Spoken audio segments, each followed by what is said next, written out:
کیمیائے سعادت 20۔ اگر کوئی شخص اپنے غلام کو ایک دن کے واسطے تیری خدمت کے لیے بھیجے تو تمام عمر تو اس کا شکریہ ادا کیا کرتا ہے، اور جس نے تیرے اندر کئی ہزار پیشہ ور تیری خدمت کو مقرر کیے ہیں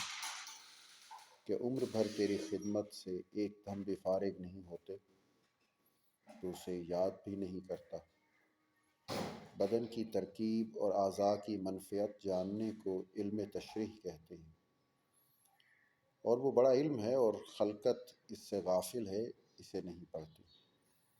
جس نے پڑھا تو اس واسطے پڑھا کہ علم طب میں استاد ہو جائے۔ علم طب خود مختصر اور بے جا علم طب خود مختصر اور بے حقیقت ہے، گو اس طرف حاجت ہے مگر دین کی راہ سے علاقہ نہیں رکھتا۔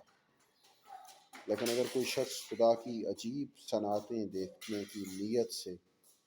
اس علم کا مطالعہ کرے تو اسے خدا کی صفتوں میں سے 3 صفتیں خام خواہ معلوم ہو جائیں گی۔ ایک یہ کہ اس قالب کا بنانے والا اور اس جسم کا پیدا کرنے والا اتنا بڑا قادر ہے کہ اس کی قدرت کاملہ میں نقصان اور عاجزی کا ہرگز دخل نہیں، جو چاہے کر سکتا ہے، کہ دنیا میں کوئی کام اس سے زیادہ عجوبہ نہیں۔ ایک قطرہ پانی سے ایسا جسم پیدا کر سکتا ہے جو یہ عجوبہ امر کر سکتا ہے، اس واسطے یہ عجائبات ان عمدہ حقیقتوں کے ساتھ بغیر کمال کے علم کے بغیر ممکن نہیں۔ تیسری یہ صفت کہ خالق کی عنایت اور لطف و رحمت بندوں پر بے نہایت ہے۔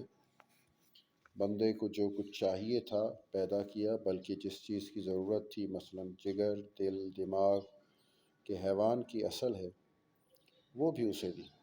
اور جس چیز کی ضرورت نہ تھی فقط حاجت تھی مثلاً ہاتھ، پاؤں، زبان کی، آنکھ وغیرہ بھی عنایت کی، اور جن چیزوں کی حاجت نہ ضرورت تھی مگر ان سے مزید زینت تھی مثلاً بالوں کی سیاہی، لبوں کی سرخی، بھووں کا خم، آنکھ اور پلکوں کی ہمواری، وہ بھی مرحمت فرمائی تاکہ بندہ بہت اچھا معلوم ہو۔ اس واسطے یہ چیزیں بنائیں۔ یہ لطف و مہربانی فقط آدمی ہی کے ساتھ نہیں بلکہ سب مخلوقات کے ساتھ ہے، یہاں تک کہ بھنکا اور مماکھی اور مکھی کو بھی جو چیز چاہیے تھی وہ دی۔ باہنی میں ہی ان کی ظاہری صورت بھی اچھے اچھے نقشوں سے آراستہ ہے، عمدہ رنگوں سے پیراستہ ہے، تو آدمی کی خلقت کو مفصل سے غور سے دیکھنا خدا کی صفت پہچاننے کی کنجی ہے، اور وجہ سے اس علم یعنی علم تشریح کی بزرگی ہی نہ اس سبب سے عظمت ہے۔ طبیب کو اس کی حاجت ہے، اور جیسا کہ شعر اور تصنیف اور صنعت کے عجائبات تو جتنے زیادہ جانتا ہے، شاعر اور مصنف اور ثانی کی عظمت بھی اتنی زیادہ تیرے دل میں آتی ہے۔ اس طرح خدا کی عجیب صنعتیں اور اس صانع باکمال کی عظمت دریافت کرنے کی کنجی ہے۔ یہ علم بھی معرفت نفس کا راستہ ہے، لیکن علم دل کی بنسبت تنگ اور چھوٹا ہے، اس واسطے یہ بدن کا علم ہے، اور بدن مثل سواری ہے اور دل مانند سوار ہے،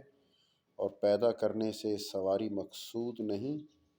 سواری مقصود سوار کے واسطے مرکب ہے، مرکب کے لیے سوار نہیں ہوتا۔ لیکن اتنا بھی جو بیان کیا تو اس واسطے کہ تو یہ جان لے کہ باوجود کہ کوئی بات تیری ذات سے زیادہ تجھ سے نزدیک نہیں، مگر ساتھ اس کے بھی تو خود کو خوب نہیں پہچان سکتا، اور جو خود کو تو نہ پہچانے اوروں کو پہچاننے کا دعویٰ کرے، اور وہ اس مفلس کی مانند ہے جو خود کو تو کھانا نہیں دے سکتا اور دعویٰ کرتا ہے کہ تمام شہر کے محتاج اس کی روٹی کھاتے ہیں۔ اس کا یہ کہنا، دعویٰ کرنا محض واہیات ہے، تعجب کی بات ہے۔